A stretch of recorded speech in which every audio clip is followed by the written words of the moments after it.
Welcome back, everybody, to the Cleveland Guardians franchise here on MLB The Show 22. Today we are wrapping up the regular season here in year number 3. We're going to advance to the playoffs, and we're also going to go over the entirety of the minor league playoffs today as well. So we're very briefly going to talk about the big league team here. The Guardians sit at 86 and 70. Unfortunately, we cannot win the division as the White Sox have already clinched it. We have not clinched a playoff spot, but it would take a miracle for us not to get in. There are still a few teams in the wild card race behind us, but unless we utterly collapse and one of those 3 teams catches fire, we will be playing against the Blue Jays in the wild card game. So because of that, we're not going to spend a ton of time with the big league team today because we know that there's a 99.9% chance that we make the playoffs. And even if we struggle in that White Sox series and don't clinch a spot, then we play the Twins, who are horrific. So I think we're going to be fine.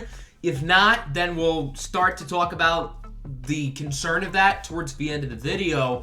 But the main focus today is going to be on AA and AAA because both of those teams are gearing up for their playoff runs. The AA team is 83 and 55. The AAA team 84 and 63. They actually haven't clinched a spot yet, but again, just like the Major League team, it would take a miracle for them not to get in. So AAA only has 3 more games left. Sure enough, they would go 2-1 in that series. They clinch one of the wild card spots, and obviously the AA team is already in.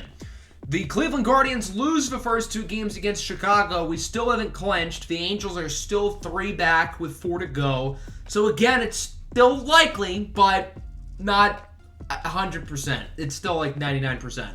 I simulated a little bit farther, and we have officially clinched. So there you go. Guardians have made the playoffs officially. Now we don't have to worry about them. Let's go to AA. Let's talk about the Akron Rubber Ducks, led by former top draft pick Alvaro Pena. This is a really good roster, and the AA team has made the playoffs now 3 years in a row. We were unable to get over the hump last year and in season 1, so hopefully this is the year where the AA team can finally take home that championship once and for all. As for the AAA team, this squad started the year off horribly in the month of April, but they've played really well since then. So pretty much the complete opposite of the big league team, who was red hot in April and has been very mid since. The AAA team has not made the playoffs yet in this series. This is their first time, so hopefully they can, do some damage. So we're going to start with the AA playoffs. We kick off against the Bowie Bay Sox, the AA affiliate of the Orioles. We win the first game. That's a good start. Luis Toribio goes deep. He drives in runs along with Pena and Robert Hassel. The offense wasn't great. Only 6 hits with 3 runs. The starting pitching and the bullpen certainly won us the game here. Logan Allen was quite good. Rodriguez and Cabrera both shut the door towards the end of the game. So as you can see, we're going to be simulating the early games in these playoff series and then hopping into the later ones. We lose game 2, 5-4, allowing 2 in the 9th. Luis Toribio goes deep again. But unfortunately, the bullpen blew it. Humberto Guzman had an opportunity to get the save, and he allowed 2 runs, and we lost the game. So that'll bring us to game 3. Certainly cannot afford to go down 2-1. That would be pretty bad. And we go down 2-1. Not great. So now that we're in elimination territory, we're going to be simcasting these games. If we make it to game 5, we're going to play that game entirely. Looking at the box score, we lost 4-5. Again, the bullpen collapsed, allowing 3 runs in the bottom of the 8th. Toribio went deep again. He's had homers in all 3 games so far. Darian Augustus was pretty good, but it was Colton Hawk who blew the game. 1 out, 3 runs scored. So we hop into game 4, start off with a bang as Kevin Alcantara hits a 3-run shot in the first inning, and we are steamrolling them. Tyson Stone is looking great on the mound, so it looks like we're not going to need to hop in here in game 4 as Stone's day is going to be done after 8 innings, and the bullpen finishes off the job. So Alcantara's home run really set the tone for us. We also had RBIs from Pena and Ayala. First game all playoffs without a Luis Toribio home run, but it didn't matter because Tyson Stone dominated on the mound. 8 innings, 1 earned run for the former 6th-round pick out of the University of Florida. So that'll bring us to game 5. We're going to play this game in full. If the Akron Rubber Ducks win it, then we will be advancing to the AA League Championship. And if we lose, the season's over. It's that simple. This is a winner-go-home playoff game for both of these teams. 18-year-old third base sensation Alvaro Pena soaking it all in the dugout. He's been pretty good throughout the playoffs so far, and hopefully he can have another good game here in Game 5. Regular starters for the most part for Akron. In the Bowie lineup, you may recognize the name Louis St. John. His son, Louis St. John Jr., is on the team. Logan Allen getting the start here for Akron. He pitched earlier in the series and did pretty well, allowing 1 run in 6 innings of work. So he starts off nicely, striking out Irvin Montenegro to open up the game. We go to the bottom of the first. It'll be Blaine Knight on the bump for Bowie, the 27-year-old 6'3" right-hander making his first start of the postseason. Rich Baez, the native of Brazil, is up with 1 away here in the 2-hole, and he bloops that one over the glove of the shortstop for a base hit. That'll bring up the number 1 prospect in the organization, Alvaro Pena, maybe the best prospect in baseball, arguably. He rips a single up the middle. For a while, him and Zane Rowley were pretty much tied as the best prospect, but with Rowley's, prospect status graduating, that all belongs to Pena.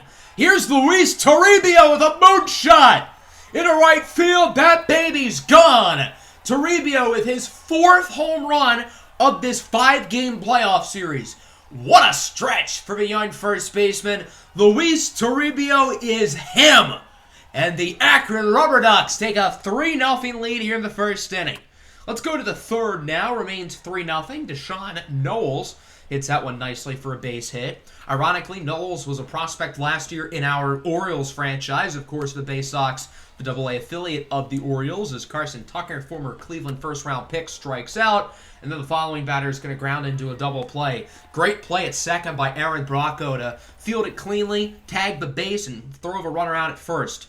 Bottom 3 now. Rich Baez strikes out. Blaine Knight looking a lot better after that slow start in the first inning. We transition into the 4th. Here's Giovanni Graham. Rips this one to third. Pena does a nice job of deflecting it with his body, but that's going to go for an infield single. So with 1 away, Bowie's got their bearded base runner aboard for Louis St. John Jr., who goes down looking.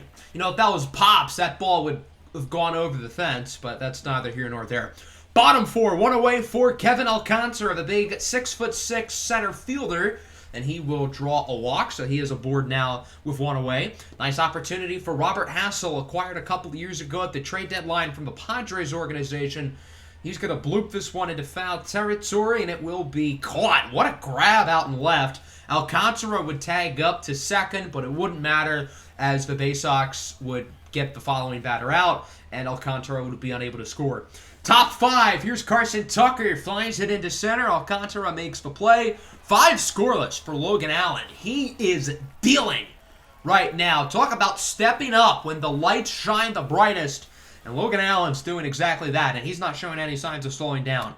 Bottom 5, here's Bayron Laura, acquired a couple seasons ago from the Rangers organization. He was in the Eddie Rosario trade that sent Rosario to Cleveland, and that's going to be a single into right field. That'll bring it to catcher Brett Cumberland, grounder to second, 4-6-3, a double play. Good work by the Bowie infield. And the Rubber Duck offense has been very quiet since the first inning. Tommy Madlock looking to change that as he rips it in the gap. He's thinking too. Madlock's got some wheels, but he's out of there. Costly decision by the young shortstop out of the University of Pitt to, be gunned down. Top 6, 1 away for Irvin Montenegro. He hits this one nicely into right. That'll go for a base hit. Learns from Tommy Madlock's mistake. Holds up at first. We'll see if this is where Bowie can get some runs on the board, as Giovanni Graham will then hit a single. So now there's 2 runners on base, 1 out. The tying run is up, and it's Louis St. John Jr. who strikes out. It's been a quiet day for LSJ Jr. I expected a little bit more out of him personally, one of the top-rated prospects in baseball. But it's not really going to matter because the following batter hits this one into the left center gap. 1 run scores. The Bay Sox looking to make it 2. The throw from Madlock is a little bit offline, so it's a 2-run double, and Bowie makes it a ball game. Ed Howard is the one who drives into 2 runs. Inning comes to a close as Christian Enola grounds out to second. Still a good inning. Howard hits the 2-run double, and the Bay Sox are back in it. It's only a 1-run game. Jose Quijada is in for the Bay Sox in the bottom of the 6th. Their starting pitcher did a pretty good job outside of the first inning. We'll see if their bullpen's able to hold on here and try to keep getting Bowie back into the game. Luis Toribio, the only source of run support for the Akron offense, grounds it to first with a runner on and 1 away. And that is going to be a double play, 3-6-3. And the Rubber Duck offense continues to struggle since the first inning. Rambo Rodriguez, the international free agent signing out of Cuba, is into the game here in the top of the 7th out of the bullpen, facing off against Christopher Cespedes, who strikes out on the fastball. Rambo's got some really good stuff. He throws super hard, and he's probably going to be a starter in the long term, but he's taken a relief role this season as he allows a single to the following batter. Maybe I shouldn't have gassed him up all that much. Manny Pena up as the runner looks to steal second, and he is gunned down. Brent Cumberland behind the dish. Part-time ball player, full-time sniper. We go bottom 7. Logan Gillespie is into the game for the Bay Sox. Hasn't allowed a run yet in the playoffs as Kevin Alcantara goes down looking. With his tall frame, he's got a little bit bigger of a strike zone than some of these other batters. The switch-hitting second baseman, Aaron Bracco, is now up. He bloops this one into left, and it is caught. Another 1-2-3 inning, and the Akron offense continues to struggle. They need to hope the bullpen holds on, because I'm not sure if they're going to be able to score any more runs. Manny Pena gets another opportunity at the plate, and he strikes out looking on the cutter. Good pitch there by Rambo. 2 away, Giovanni Graham gets caught chasing the sweeping curve. Great pitch, low and away for Rambo Rodriguez with 2 scoreless innings. We go bottom 8. Let's see if Akron can finish off the game.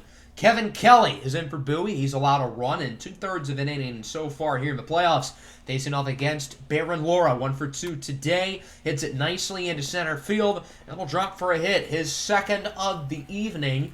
So the Akron Rubber Ducks start the inning with a base runner. I'm sure they'd love to try to ice the game. And that they might have just done. Cumberland deep in right field. It's gone into the hill. Is that a hill? Grass? Whatever. 2-run shot for Cumberland, the catcher. His first home run of the postseason. The first runs of the game for Akron since the first inning. And it's 5-2. So now this lead looks a lot more bigger. There's more insurance. But I don't think the Rubber Ducks are done.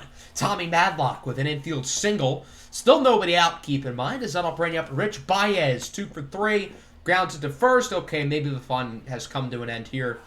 Nice double play there by the Bowie defense to turn 2. And then that'll bring up Alvaro Pena, the Dominican-born third baseman. He draws a walk. Pena's got good plate vision, as do a lot of Cleveland's super talented young players. I mean, we talk about that with Ramon Romero and Zane Raleigh, but Pena has great plate skills as well. Luis Toribio grounds it to second. Can he stay safe at first? He does. Good hustle. So clearly Akron's looking to get some more runs across, as that will lead us to a pitching change. Kyle Bradish is in for Bowie. He's pitched in 1/3 of an inning so far in the playoffs. No runs allowed. Kevin Alcantara is up. 2-2 pitch. Swings at a pitch out of the zone that he should not have swung at. Not a bad inning, though. Brett Cumberland hits a 2-run shot, and it's 5-2 as the closer R.D. McKay looks to finish it off here in the top of the 9th and have Bowie advance to the League Championship Series. 3 outs away. Let's see if he can do it. 1 gone here for Ed Howard, who rips it high and deep in a left, and it's just barely foul by around 2 feet. Costly play there by Howard. Following pitch. High and deep in a left field, and again, it's foul by the exact same distance. That's got to sting, and sure enough, on the next pitch, he swings at a pitch out of the zone. You got to feel for a guy. I mean, that's just got to hurt.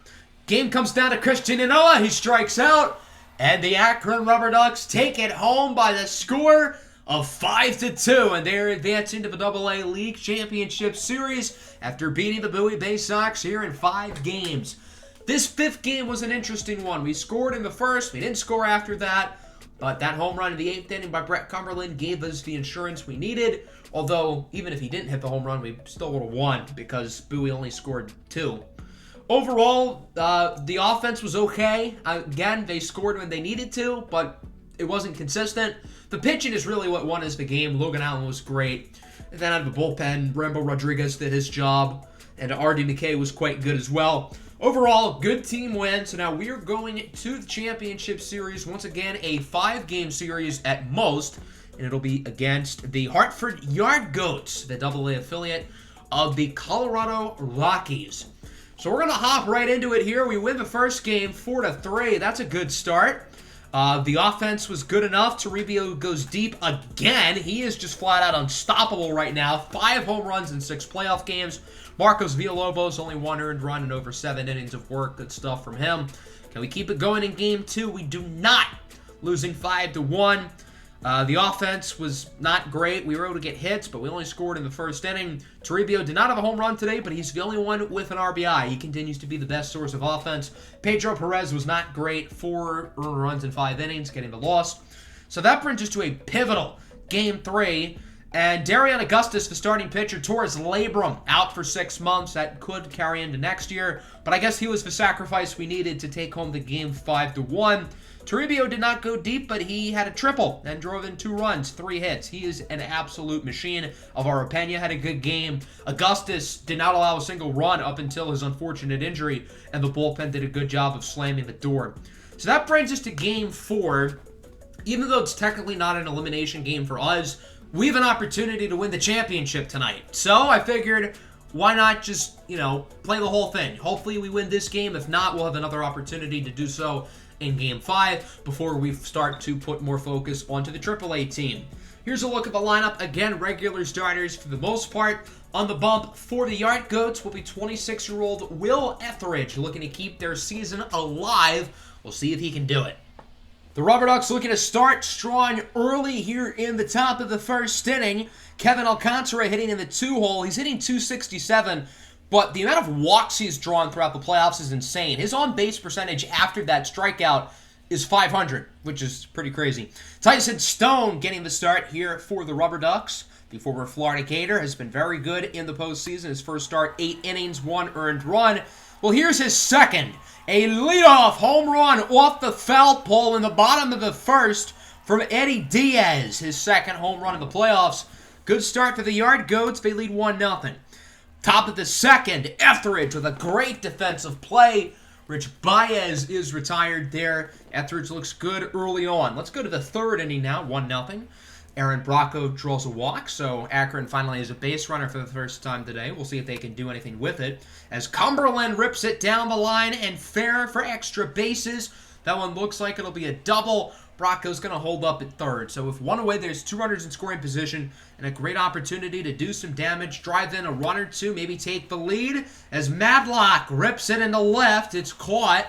That'll be 2 outs. However, both runners will advance up on the sacrifice, and that will drive in a run, tying the game at 1. So it's a productive at-bat from Madlock. That'll bring up Alcantara. He grounds it to second. It's going to be a close play at first. Alcantara is pretty fast, and he is safe. So that'll be an infield single, and it is now a 2-1 lead for the Rubber Ducks. That'll bring up Alvaro Pena, hitting over 300 in the playoffs. Only 1 extra base hit so far. A little bit quiet in that stretch, I guess. But here's extra base hit number 2. A 2-out double. Alcantara is going to hold up at third. So now there's 2 runners on base and 2 away. A huge opportunity for cleanup hitter Luis Toribio, who has 5 home runs here in the postseason. He's been great. And sure enough, he rips this one up the middle for a base hit. Kevin Alcantara scores. Alvaro Pena close behind. A 2-run single, and that'll make it a 4-1 ball game. Good work there by Toribio. Huge inning from the Rubber Ducks. They might not be done, however. Here's Bayron Lara with 2 away. Rips it down the line and fair. That one could go for extra bases. Third base coach is going to have a tough decision with Toribio. He's going to hold him up at third. So now there's 2 runners on scoring position and 2 away. The Rubber Ducks have already scored 4 in this inning. Can they get any more? Baez lines it to left, and it's caught. Still a highly productive inning for Akron. They drive 4 across and have taken a 4-1 lead. Let's go bottom 3. The Rubber Ducks looking to keep their lead, and I guess that's not a good way to do it, as that one's nearly a home run, but it is caught. What a play by Bayron Lara, crashing into the wall to make the play. Nick Maton is now up, loops this one down the line. That one is fair, possibly for extra bases. Baez gets to it in the corner, but not before Maton is aboard at second and scoring position. We'll see if the Yard Goats can cut into this lead as Wyatt Weber singles into center. Alcantara has a strong arm. His throw to the plate, however, is not in time. Weber advances to second. I don't know if they're going to call that a single or a double, but nonetheless, Weber drives in a run, and it's 4-2. Let's go to the 4th now. Here is Aaron Bracco leading the inning off of a base hit. Akron scored 4 in the 3rd, but they appear to not be finished. They are looking for more. Connor Cannon is now up. Lines that one past the glove of the second baseman, maybe for extra bases. Both players are rounding their bases. Cannon is just barely safe at second by a split second. No pun intended. Now there's 2 runners in scoring position here for Tommy Madlock, who rips it into right field. It is caught, but just like Madlock's last at bat, this one looks like it'll be a sacrifice fly, and it is now a 5-2 lead for the Rubber Ducks.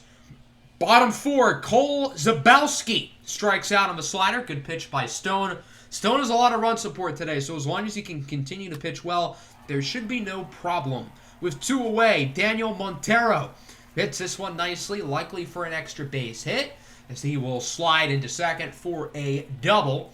We'll see if the Yard Goats can drive him in, make it a 2-run game, as it's Justin Williams who singles into center field. The play at the plate is going to be a little bit offline from Alcantara, so that'll score a run. RBI single for Justin Williams, and it is now 5-3. Inning will come to an end here on the following pitch, as it's a fly out to center, caught by Alcantara. So not a bad inning for the Yard Goats. They add another run. Still a 2-run game. We go to the 5th. Alvaro Pena with another base hit, singling into right field. So he is back on base to start the inning. Gotta wonder when they're going to make a pitching change. And sure enough, they would after the Pena base hit. I spoke it into existence. Brandon Gold is now in for the Yard Goats as Baez hits that one off the wall with 2 away for a double. Pena's going to hold up at third. And now there's 2 runners in scoring position with 2 away for Bracco, who hits this one nicely into the left center gap, and it is caught by Weber. So nobody will score here in the top of the 5th, and it remains 5-3. Certainly a doable deficit for the Yard Goats. We'll see if they're able to make some noises. Tyson Stone is taken out of the game, replaced by Francisco Acevedo, the 18-year-old flamethrower, acquired by the Orioles earlier this season in the Dylan Tate trade, as he strikes out the first batter of the inning. Good start. That'll bring up Wyatt Weber with 2 away. He swings way too early on the slider. Good inning from Acevedo, who is also more of the starting pitcher. He can go multiple innings, and he's still looking at cruising to 6, but that's not going to happen here with a single from Cole Zabowski, as Rich Baez is unable to make the play. So with 1 away, runner aboard. That'll bring up Philip Clark, who goes down on the slider. Good pitch by Acevedo. He's shown the ability to go in the hundreds in miles per hour. Top 7, Gold still on the mound. He's done a great job in long relief for Etheridge, as it's a 1-2-3 inning, finished off by a Luis Toribio flyout. So it's still 5-3. We go to the bottom of the 7th. Rambo Rodriguez is into the game. He's only allowed 1 run so far in 10 2/3 innings. Looking to keep the fun times rolling as he strikes out Mateo Gil on the 97-mile-an-hour fastball for the first out of the inning. 2 away now for Eddie Diaz. He swings and misses at the 12-6 curve. So the Akron Rubber Ducks are now 2 innings away from winning the League AA championship. They've just got to hold on and not choke this lead. Robert Hassel, the pinch hitter, comes in, draws a walk, so he is aboard to start the inning. That'll bring up Rich Baez. He's going to ground it to first. Big opportunity to turn 2, which they do. 3-6-1 double play. And now there is 2 away here for Aaron Bracco, the second baseman. 2-2 pitch. Lines this one nicely in the left. That one should go for a hit. Akron's continuing to get base runners, but they haven't been able to drive anybody in since the 4th inning. And Bracco is out at second. He decided to be ballsy, and it backfired. Let's go to the bottom of the 8th now. Humberto Guzman is in for the Rubber Ducks. He hasn't been great throughout the season. He hasn't been great in the playoffs, allowing 2 runs in an inning and a third. And he's not looking great today, as with 1 away, Wyatt Weber hits this one high, deep, and gone. A moonshot in a left, and the deficit is within 1, as it's now 5-4. Weber with his second home run of the AA playoffs, and this just got real interesting. Here's Corridor with 1 away. Hits that one down the line and fair, likely for extra bases. Again, Humberto Guzman is not looking too hot, as it's a 1-out double for the Yard Goats. And now they've got the tying run in scoring position. Akron's not going to mess around. They're going to make a pitching change, bringing in the closer, R.D. McKay, now to try to get out of this jam. Cole Zabowski. If it's fair, it'll go for the game-tying run, and it's just foul. A very lucky break for Akron as Zabowski strikes out on the very next pitch. So now all McKay has to do is not allow a base hit, and we should be fine. Problem is, he allows a base hit off the bat of Philip Clark. Run scores, and this game is tied up at 5. The Yard Goats with 2 here in the 8th inning, and this got real interesting as Daniel Montano strikes out. That'll wrap up the inning, but not a great one there for Akron as the game is tied going into the 9th inning. Connor Cannon leads the inning off. He hits it high and deep into left field at the track of the wall. It's caught. Kind of anticlimactic there. That could have been the go-ahead home run to win the championship, but not so fast, partner. That'll bring up Brett Cumberland now. 3-2, draws a walk, so the potential go-ahead runner is now on base for the top of the order. 2 away for Alcantara. Grounds it to third. The Yard Goats make the play, and that'll bring us to the bottom of the 9th inning. Will this game go into extras, or can Hartford win it here? Marcos Villalobos, the starting pitcher, is on the mound against Justin Williams, who singles it. The thought process here is that Akron wants to put their best pitcher left in the game. And not to mention, if this game goes multiple innings into extras, it'll be good having some consistency on the mound. Problem is, this game ain't going to extras. Mateo Gil walks it off with a 2-run shot here in the bottom of the 9th, and we are headed to a decisive Game 5. The Rubber Ducks had this game won, but Hartford scores 2 runs in each of the last 2 innings to prevail. We should not have blown that, but the offense kind of fell apart after the 4th inning. The bullpen kind of fell apart. Guzman did not do well. Villalobos did not do well. Just not ideal. Hopefully we can rebound at home in Game 5. I feel like we were the better team throughout. We were definitely in control throughout, and you can't let teams steal games away from you in a championship series. So that'll bring us to the decisive Game 5. This is it for AA. If they win this game, they win the championship. If they lose, they get second place. It's pretty much that simple. Final game of the year. The Yard Goats are grooving in the dugout, but hopefully they won't be grooving after the 9th inning tonight.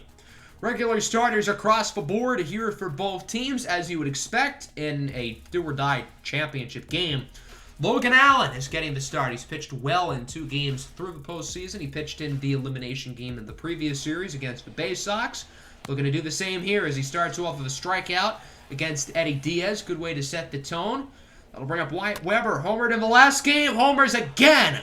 Weber with a bomb into left center field, and the Hartford Yard Goats lead 1-0 here at the top of the 1st.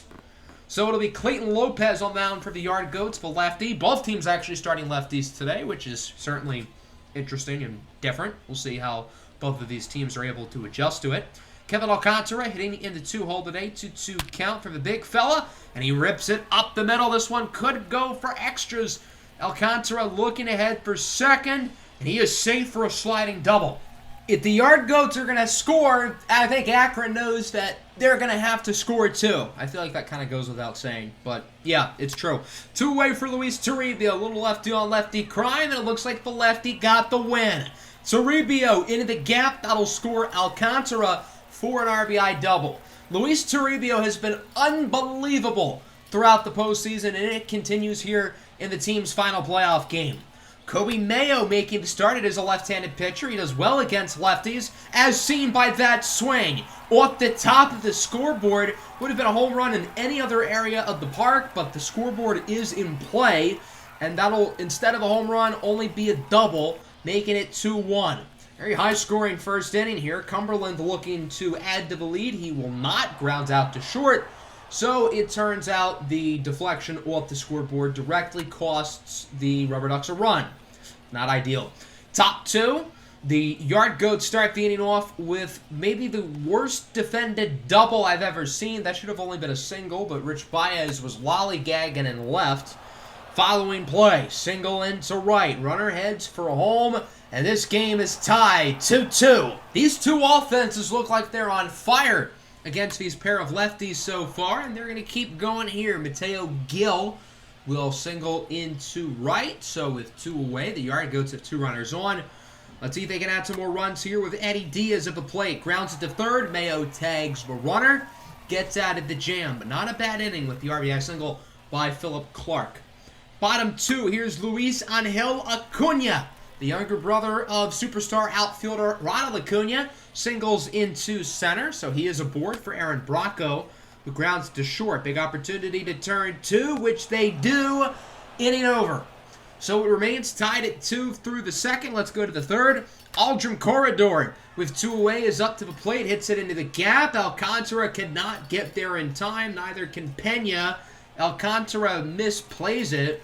You're going to see some of these more defensive lapses in Double-A compared to the big leagues, as it's a triple for Corredor. He is 90 feet away from home with 2 away. That'll bring up Bouchard, who grounds out to short. So the first scoreless inning here from Logan Allen.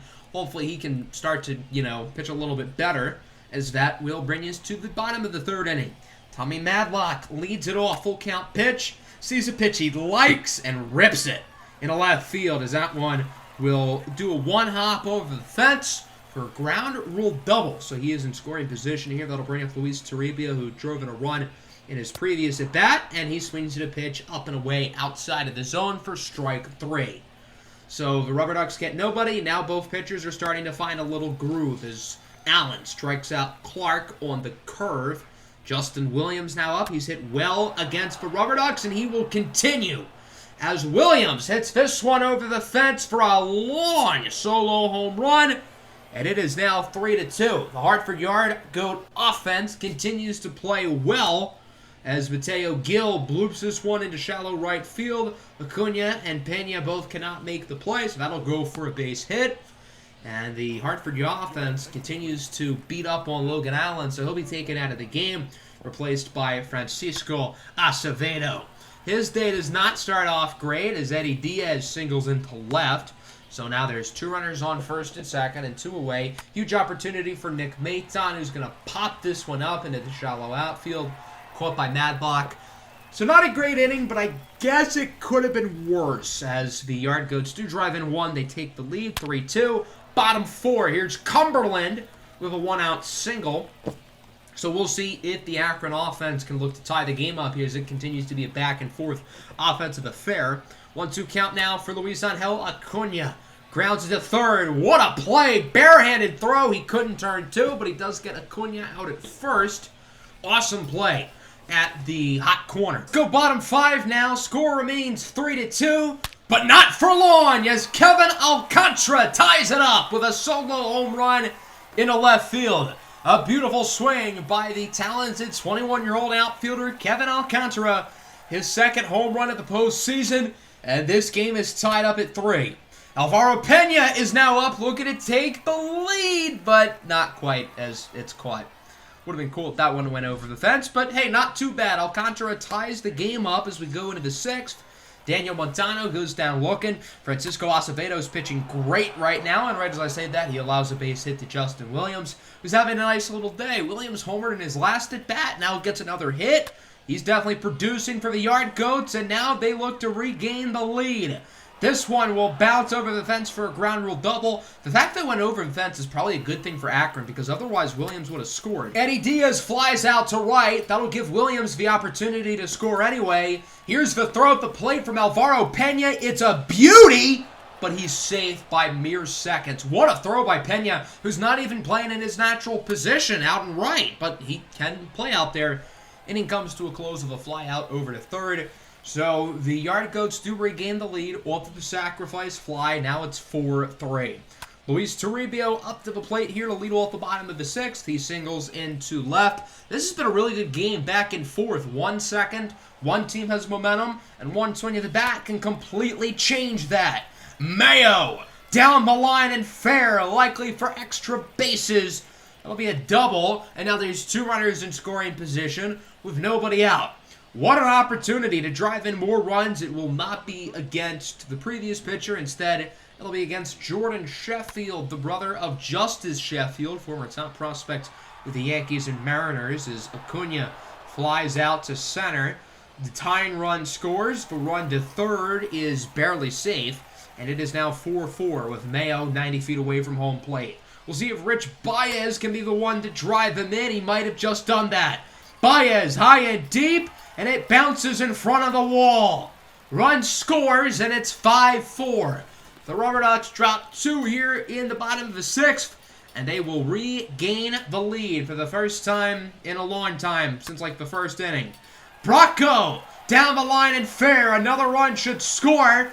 It's an RBI double for Aaron Brocco, and it's now 6-4. A 3 spot here in the bottom of the 6th from very Akron offense as we go to the 7th. The Rubber Ducks have the momentum. They're now in control. Rambo Rodriguez is in the game. He faces off against Wyatt Weber, who leads off the inning, drawing a walk on the low and inside sinker. Weber looking to steal second. The throw is a little bit offline from Cumberland, so he is safe. And that won't really matter because Sean Bouchard hits a homer off the pole, and we're tied at 6. So the stolen base really doesn't end up being important as Bouchard hits his first playoff home run, and we're now tied up at 6. Montano then goes down looking. Good pitch by Rodriguez, but not a great inning as Sean Bouchard hits a huge home run. And now it's knotted up at 6, going to the bottom of the 7th. The longtime Major League veteran Michael Fulmer is into the game for the Yard Goats as he faces off against Delaro Pena, who rips it down the line for a single. So with 1 away, Pena is aboard. That'll bring up Kobe Mayo now with 2 away. Mayo flies this one into right, and it is going to be caught. That'll wrap up inning number 7. These are the moments that kids dream of. You know, it's the Elimination Championship game tied up. Big opportunity to make your mark in history. Rambo Rodriguez does here in the 8th as he retires the side 1-2-3. Finished off of a flyout by Eddie Diaz into left. That'll bring us to the bottom of the 8th. Ben Bowden will come into the game, another former Major League veteran, as he faces off against Brett Cumberland. This one is high and deep at the track at the wall. It's gone! Solo home run for Brent Cumberland. He looks to be the hero tonight. His second home run of the postseason, and it is now 7-6. Cumberland, the catcher, maybe the guy you'd least expect to make this play, is the one who does it. Hitting from the right side of the plate, he is a switch hitter. Wow! 7-6. That'll bring up Aaron Brocco now, looking to follow suit. It's high, it's deep. Actually, not really that deep, it's quiet. So that'll bring us into the 9th inning. We'll see if the Rubber Ducks can finish off the job and win the AA League Championship after falling just short 2 years in a row. R.D. McKay is in for the save as he starts with Nick Maton, who rips it into left for a single. Not a great start as the tying runner is now on base with nobody out. Not an ideal opening to the inning. Wyatt Weber draws a walk. Okay, now this is really not ideal. That'll bring up Corridor, who flies into left. It is caught by Bayron Laura for the first out of the inning. 1 down, 2 to go. That's going to bring up the following hitter, Sean Bouchard. Homer in his last at bat, grounds to first. To Toribio, to Madlock, to McKay. A double play, and the game is over. The Akron Rubber Ducks are AA League champions. 7-6, your final in 5 games. Wow, what a run here by the Akron Rubber Ducks to finish off the job after they had been unsuccessful the past couple of seasons. And that was with guys like George Valera, Ramon Ramiro, Zane Rowley, who are now huge parts of big league level. But it was this year's team who was able to get the job done and become the world champ. Well, I guess the league champions. There's 2 leagues in AA, so there's 2 champions. But we're one of them, so cool. This was a really exciting game, back and forth the entire time. Both teams switching momentum. Ton of fun. Shout out to Brett Cumberland. He hit the go-ahead home run. Alcantara went deep as well. Actually, everybody drove in a run, at least who started, other than our 2 best players, Madlock and Pena. Logan Allen wasn't great. The bullpen was mid, but it was enough to get the win. So, can't really complain.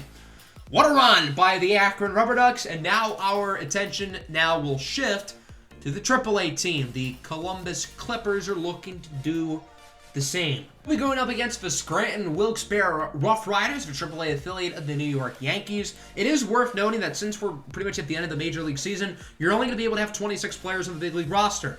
Once George Valera comes back, we're going to have an extra spot, so 3 players currently on the Major League team will be able to go down to AAA and help us, but that won't be yet. That will be later here in this first series as we lose Game 1, getting smoked 11-4. The Rough Riders hit the ball really well, whereas we did not. We only had 3 hits. Most of our runs came off of the 3-run homer by Ryan Bliss. Michael McGreevy wasn't great. Nick Michalojak and Nabil Chrismat both really struggled. not the best of starts. So game 2 goes a lot better. We went 4-1. Taj Bradley was on the mound. He pitched way better. The offense had the same amount of runs, but we had 10 more hits. Homer by Jalen Davis. Taj Bradley was great. 6 innings, 1 earned run. The bullpen shut the door. Good win. That'll bring us to game number 3, and this is where we'll be able to send one player down for now. It'll be Will Benson. He's not going to be on the big league playoff roster because we have so many talented outfielders, so he will rejoin AAA. Huge addition to the lineup, and, well, he made his mark here in game 3, even though we lost. Benson individually was great. He was a single shy of the cycle, but, I mean, everybody else wasn't great. Although Daniel Espino on the mound was phenomenal. 7 innings, 1 earned run. The bullpen just kind of blew it. So that'll bring us to game 4, season on the line, and it's not a great start. Cody Morris is not pitching all that well. The offense is doing pretty well, as we scored 4 in the 6th, so we now lead by 3, and it looks like we're going to be fine. Joan Adon does well out of the bullpen. We had another one in the top of the 9th. Oinks Quackenbush looking to slam the door, which he does. So this series is going 5. So far, every playoff series we've had has gone to the maximum amount of games. We had pretty much the entire team driving runs today. The offense was overall pretty good. Cody Morris didn't pitch all that well, but the bullpen did fantastic. So that'll bring us to game 5. We're going to play this game in full. Gavin Williams will be making the start. He was sent down from the big league team. Alex Vesia will also be joining us as well. So both of them are added from the major leagues. They will not start on the postseason roster. All right, game 5. Here we go against the Scranton Wilkes-Barre Rough Riders, the AAA affiliate again, or the Rail Riders, excuse me, the AAA affiliate of the New York Yankees. It's fitting because there's a shot that if Cleveland beats Toronto in the wild card game, we'll be going up against the Yankees in the first round of the Major League playoffs, so it's kind of fitting. Here's a look at your lineups. The Rail Riders have a number of really highly rated prospects, as do the Clippers. Pierre LeBlanc will be making the start for the Rail Riders. 6.35 ERA and just about 6 innings of work. Not great, but, I mean, I guess it could be worse. His whip isn't horrible. Ryan Bliss leads the game off. He's been hitting very well so far in the postseason. 455, but he goes down looking on the 97-mile-an-hour fastball. Side note, this stadium, by the way, looks kind of sick. Just figured I'd mention that. So here's Gavin Williams. He pitched a little bit in the big leagues this year. Those stats were actually from his rookie season last year. I don't know why they're showing us his rookie season stats when, A, he's not even in the majors anymore, and B, those were his stats from last year. This year, he was a little bit worse, so that's why he's not on the playoff roster, and that's why he's here in AAA, hopefully gonna win us his game and advances to the league championship. Matt McClain is up, the former draft pick of the Cincinnati Reds. Grounds out. Good play at the mound by Williams. Now facing off against Kenny Powers Jr. here in the bottom of the 2nd. Still no score. And he gets a single. First base runner of the game. We'll see if the Rail Riders are able to do anything with it, as they've got the meat of the order due up. That'll start with former Major League veteran Miguel Andujar. Runner heads for 2nd, and he is safe. Close play. Pretty good throw behind the dish by Rodolfo Duran. Now runner on 3rd. One away for Ryan McBroom. He goes down to the 2-seamer. Great pitch by Williams. And now there's 2 away. Tyler Callahan's going to need to get a base hit here, which he does. A single over the glove of Gavin Williams. That will drive in the runner. And it is a 1-0 game. Tyler Callahan also coming from the Cincinnati Reds farm system, as the inning comes to a close with a strikeout here against Irman Rodriguez. Not a bad inning for the Rail Riders. They take the lead. We will go into the 3rd. Mason Wynn is up. He was acquired in the offseason from St. Louis in the Aaron Savale trade. Michael McGreevy was also in that deal as he draws a walk. That'll bring up the catcher, Rodolfo Duran. 3-2. He draws a walk as well. So he is now aboard with 1 away. Runners on 1st and 2nd here. Now runners on the corners for Escobar Nakata de Lima. He hits it high and pretty deep with 2 away into right, but it will be caught. So the Clippers still scoreless through 3. The offense doesn't look great so far. Hopefully they can try to get some things going here later on. Osvaldo Cabrera is up here in the bottom of the 3rd. Hits that one over the glove of Bliss. And that one will go for a single into left center field. So he is aboard to start the inning. Gavin Williams now kind of starting to struggle a little bit, as Matt McClain will then single into right. Williams looked great early in this game, but now he's pitching like he did in the majors. Not very good. Eddie Rosario, the former Guardian, strikes out. What a fall from grace from Rosario, who was one of Cleveland's best players at the end of the season last year, and now he's on the Yankees' AAA team. Powers draws a walk, so the bases are now loaded with 2 away. Big opportunity for Andujar, who grounds it to third. Noel flips it over to win, and nobody scores as the Real Riders leave the bases loaded. Still 1-0 going into the 4th. Jalen Davis leads the inning off for Columbus. He draws a walk. That's a good start. Runner on base. Hopefully this can, lead to something. Elliot Ramos will then single into left. So now there's 2 aboard. Nobody out. Again, hopefully Columbus's offense can really start to gel, get some things going, get some runs on the board as Dustin Harris singles into right. Now the bases are loaded with nobody away. So at this point, it would be a travesty if at least 2 don't score. Well, Jhonkensy Noel is going to make sure we don't worry about that. Crushes this one. A mammoth shot into left. Grand salami off the bat of Jhonkensy Noel, and it's 4-1. Noel spent most of the season in Double-A. The game automatically moved him up to Triple-A for the playoffs, and I don't know why, but I'm not too upset about it now because he has just made this a 3-run lead for Columbus. Got a hanging pitch up and away in the zone, and he knew it was gone once it hit his bat. Doesn't look like the offense is done, however. Here's Will Benson. He singles into left, so clearly Columbus wants seconds, I take it. Mason Wynn is now up. Rips it into left for a base hit. The first 6 batters this inning have all gotten on. I don't know how Pierre LeBlanc is still in the game because he's getting rocked. Finally taken out, replaced by Yoandris Gomez, who has not allowed a run so far in the postseason for the Rail Riders. His first victim is Rodolfo Duran, who does not have a hit yet here in the playoffs, and that's going to change right here as he singles into left. And again, the bases are loaded. There's still nobody out, somehow, some way. That's going to bring up Ryan Bliss, who hits a rocket into left center field, stays in the ballpark. I thought we were going to get our second grand slam of the inning, but instead it's going to be a bases clearing double. Literally the bases are cleared because Bliss is thrown out trying to leg it into a triple, but he drives in 3, and it is now 7-1. After that, the inning would come to an abrupt end. The following 2 batters, including Jalen Davis, who started the inning, will fly out to right, and it is caught for the 3rd and final out of the inning, but still pretty damn good as the Clippers score 7, and they lead 7-1. Nice strikeout there from Gavin Williams, who has a lot more room to work with, I guess. Doesn't mean he's not going to pitch well, as he does allow an infield single here to Tyler Callahan with 1 away. The Rail Riders hoping for anything to keep them alive here, and I guess this play will help. A single from Rodriguez. Runner heads for 3rd. He is out of there.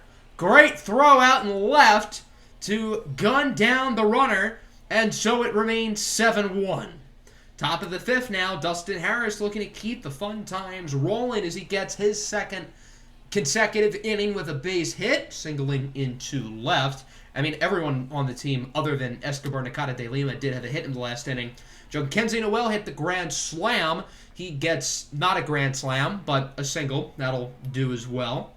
2 on, 2 away now for Mason Wynn.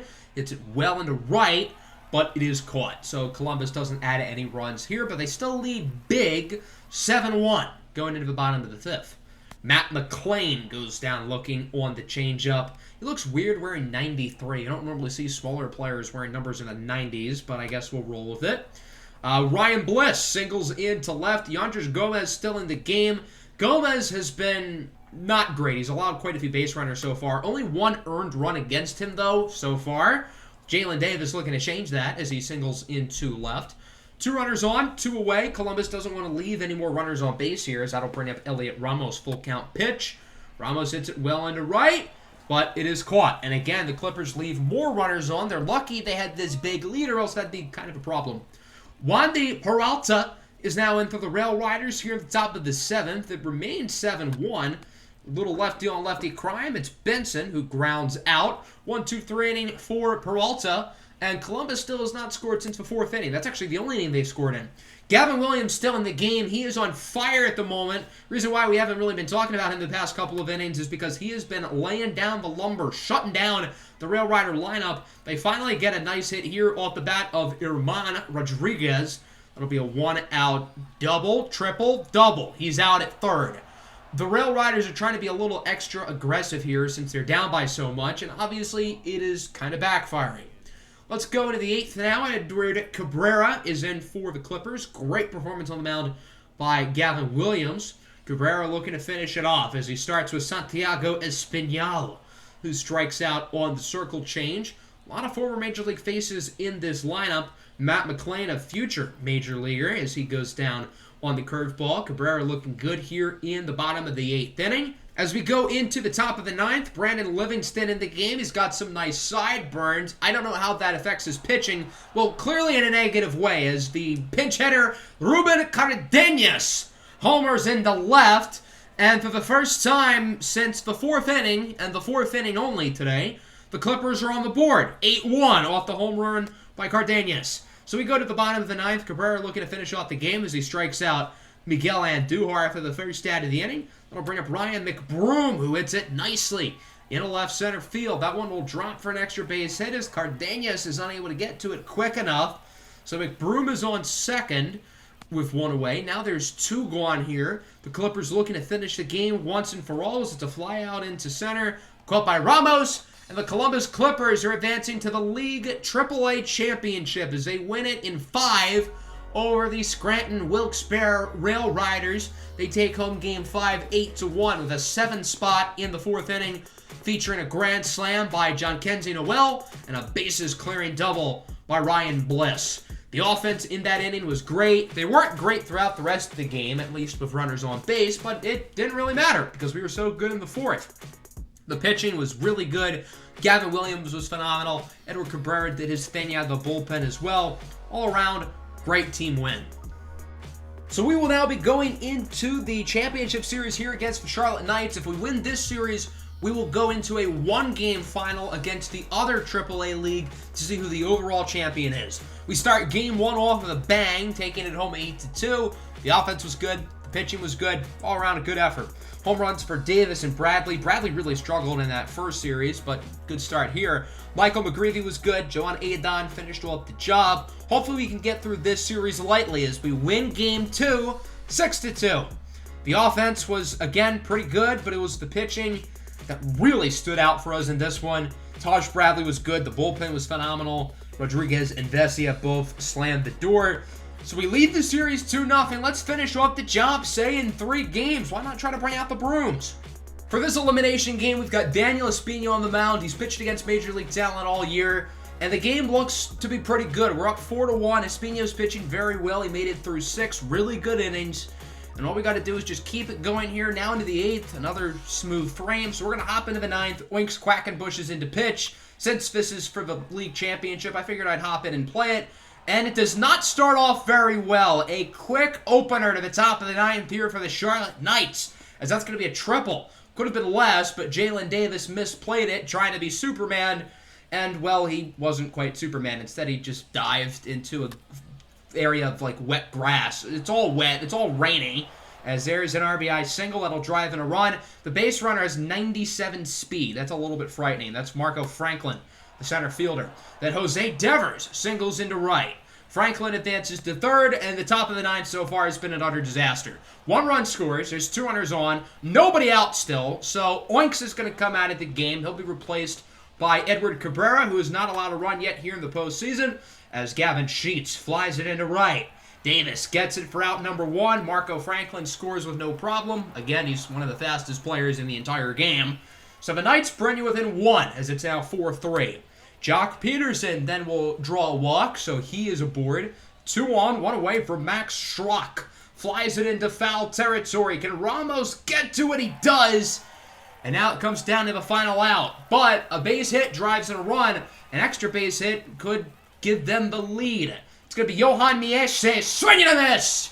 And the Columbus Clippers have won the league AAA championship.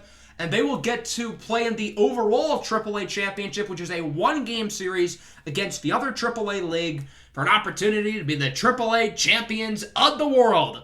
What a showing from the entire minor league system here. We won the AA League Championship. We won the AAA League Championship. In this game specifically, the offense was pretty solid, but it was about the pitching. Prior to the 9th inning, our pitching was great. Daniel Espino was phenomenal. 6 innings, only allowed 1 run. So we're going to be taking on the Round Rock Express in the AAA National Championship. Again, a 1-game series in Round Rock. They are the AAA affiliate of the Texas Rangers. And since this is a 1-game do-or-die championship, obviously we're going to play the entire thing. So here we go. The Round Rock Express and the Columbus Clippers battle it out to see who the AAA champion is once and for all. Winner go home. It's like the NFL playoffs where you play 1 game against each other and the winner moves on. Or I guess in this case, wins a championship.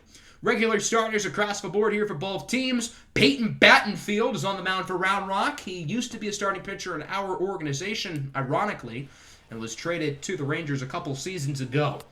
Will Benson strikes out on the fastball. So a pretty quick first inning for Battenfield as it's a 1-2-3 frame.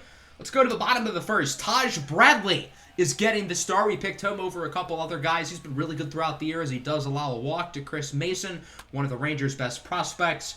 Here's Josh Smith. He singles into... Well, that's not a single because Jalen Davis apparently has run around with a blindfold with his head chopped off like a chicken, as that's going to be a double. So there's 2 runners in scoring position with nobody away. This inning's gotten off to a flying start. With 1 away, fly out into left, caught by Ramos, but it will be a sacrifice as Chris Mason scores. And the Round Rock Express are on the board. They lead 1-0. Joey Votto is on this team. Yes, that Joey Votto, and he strikes out on the fastball. So Taj Bradley gets out of the jam, but it could have been a little bit better as he does allow a run. Here in the second, Dustin Harris swings and misses. I'm pretty sure Peyton Battenfield, ironically, was in the Dustin Harris trade back in Season 1, so that's cool. Elliot Ramos will then single into left. First base hit of the day for Columbus. So they have a runner here aboard with 2 away. We'll see if Bobby Bradley can look to drive him in. Bradley is not going to, but he's going to keep the inning alive as he rips a single up the middle. So now there's 2 runners on base and 2 outs. A huge opportunity for Brian Rocchio, who's been good in the playoffs, hitting .321. Rocchio hits it well into center. It looks like it's going to drop, and it does. Runaround's third, heads for the plate. It's Ramos. This game is tied at 1 off of the RBI single by Brian Rocchio. Good stuff from the offense, getting a couple hits there, a little 2-out rally. Brandon Valenzuela, the catcher, looking to keep it going as he hits it up the middle. Great play by Battenfield. That would have been a base hit and probably driven in a run if Battenfield doesn't make that play, but still not a bad inning as the Clippers tie it at 1. Bottom 2, Ezekiel Duran strikes out on the curveball. Nice pitch from Taj Bradley, looking to get into a groove after not a great start. Yoel Pozo, the catcher, bloops a single into center field, so with 2 away, Pozo is aboard. We'll see if Round Rock will have an opportunity to drive him in. Steele Walker. Wow, this Rangers team has quite a few cool named players. Flies it up into center, caught by Nakata de Lima, so Bradley doesn't allow anybody to score here in the second, and thus it remains tied at 1. Will Benson up here in the third. He's going to draw a walk, so he is aboard with 2 away. We'll see if the cleanup man, Jalen Davis, can get any damage going. 2-2 pitch. Ooh, that's a nice pitch. Can't even fault Jalen Davis. That pitch was beautiful, right on the edge of the strike zone. Great hang on it. So it remains tied at 1. We go to the bottom of the third. Here's Chris Mason. Rips that one into right field. That'll go for a single. This time Davis does not misplay it.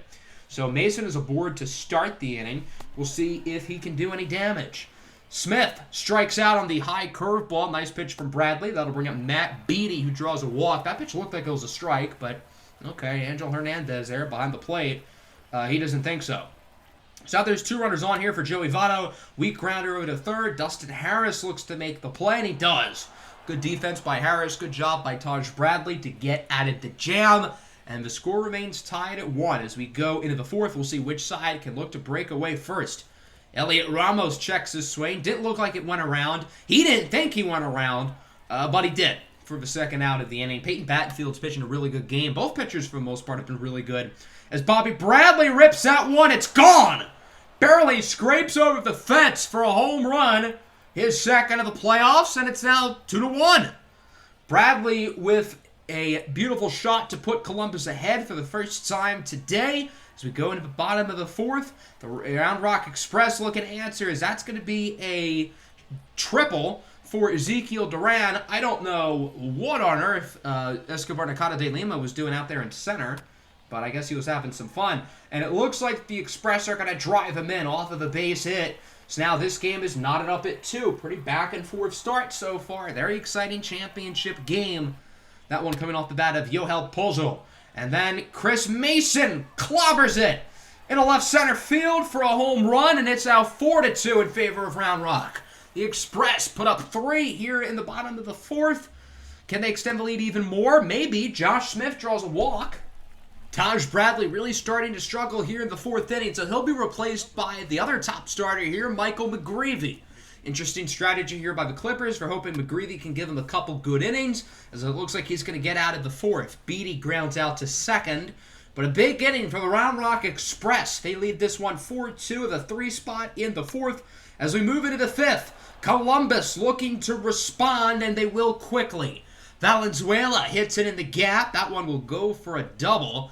So with no away, runner in scoring position, Columbus has to take advantage of these opportunities with runners on base. Looks like they will as Escobar Nakata de Lima hits this one in the right center gap. That's going to be an RBI double. Valenzuela will score, and the Clippers bring the lead down to 1 as it is a now 4-3 ball game. So the Express make a pitching change. Battenfield stays done. He'll be replaced by A.J. Alexi, who looks to get the Round Rock Express out of the jam with the lead. Well, if Will Benson's going to be hitting like this, that might be pretty hard to do. That one bounces in front of the wall. Nakata de Lima will hold up at third. Interesting decision there. He probably would have been out of the plate. So the Clippers are hoping for solid contact here from Jalen Davis, and then he'll be able to score. Well, I think that's definitely solid contact. A bat flip along with it. 3-run shot for Davis into left field, and the Clippers lead it 6-4. Great swing there by Davis, his third home run of the playoffs. That was an absolute bomb, a no-doubter off the bat, and Columbus is back on top. 2 away here for Elliot Ramos, who rips it down the line for another base hit. Ramos is hitting the ball real well today, as that one looks like it'll be a double. The Clippers have already gotten 4 in this inning, and they're only going to get 4 because Ramos wants to go 3. These minor league base runners have been way too aggressive today. Joey Votto strikes out of the curveball. Nice pitch there by McGreevy, who is hoping to really go deep into this game here and finish it off for the Clippers. Yohel Pozo with a base hit into right. Jalen Davis apparently still cannot play a lick of defense. Again, keep in mind, these are minor leaguers, although Jalen Davis has played in the big leagues. That's inexcusable. But these guys are minor leaguers. Mistakes are prone to happen. Steele Walker draws a walk on the slider. That'll bring up Chris Mason. He draws a walk on the fastball. So the bases are loaded. McGreevy is taken out of the game a little bit prematurely. He'll be replaced by Edward Cabrera, who hopefully can give the Clippers some good innings. Hasn't a lot of runs so far, and he strikes out Smith. Great pitch there by Cabrera. Now against Beatty. Flies it into center. Caught by Nakata de Lima. Great job by Edward Cabrera to come in, get out of this bases loaded jam.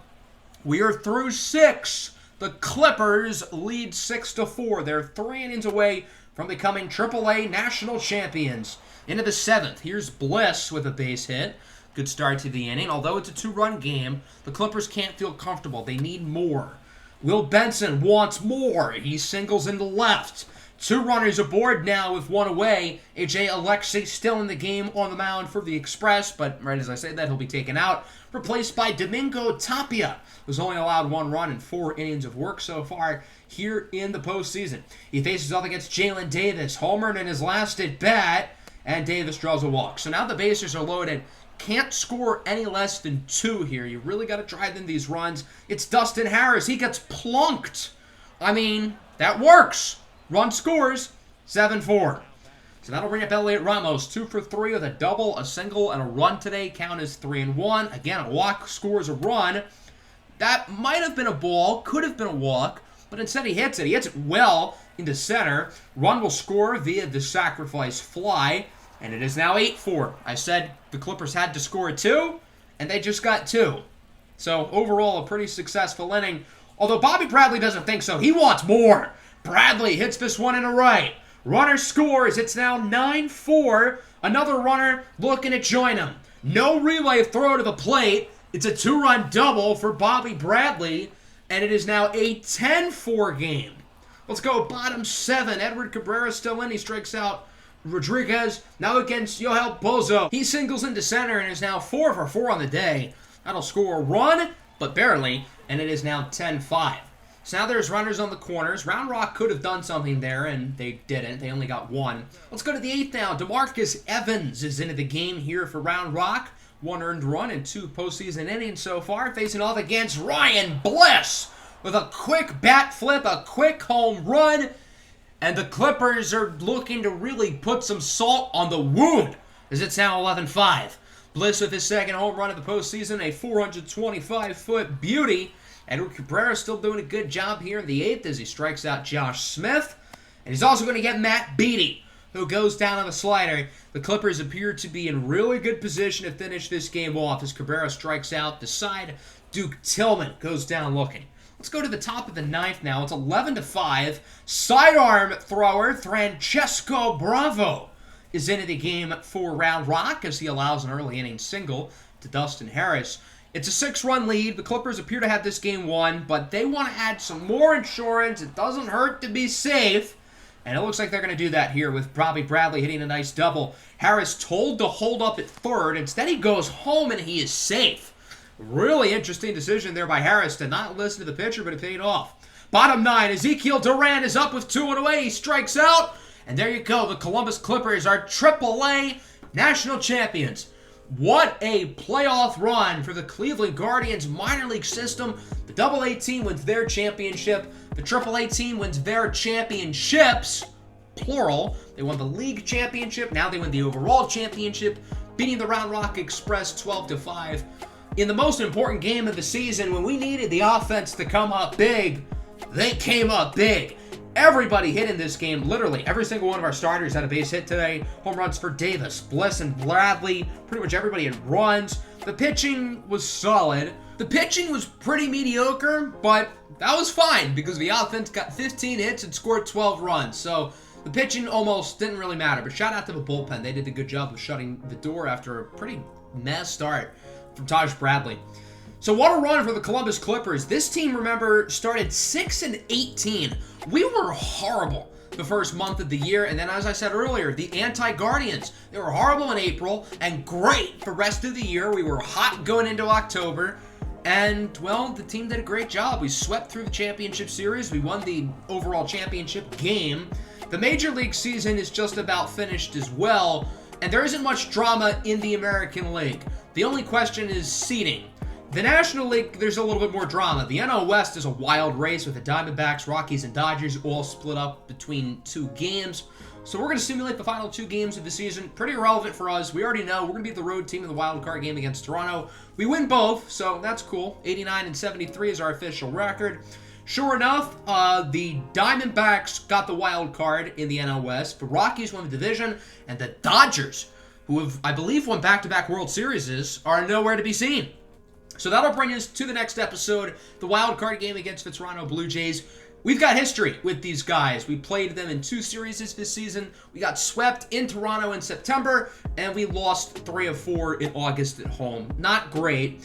And we already struggled against them last year in the postseason, losing 3-2 in the ALDS. In the 3 games we played in Toronto in the playoffs last year, we were 0-3. We couldn't hit the ball at all. This year when we played in Toronto, we couldn't hit the ball at all. So I'm a little bit concerned going into this wild card game, but hopefully we can get luck on our side. Hopefully Shane Bieber can pitch one hell of a game, and maybe we can advance back to the ALDS, where the winner of our game will face off against the top-seeded New York Yankees. Hope everybody enjoyed the episode. Make sure to leave a like and subscribe. I know it was a long one, but we had a lot of stuff to get through. Certainly a fun one.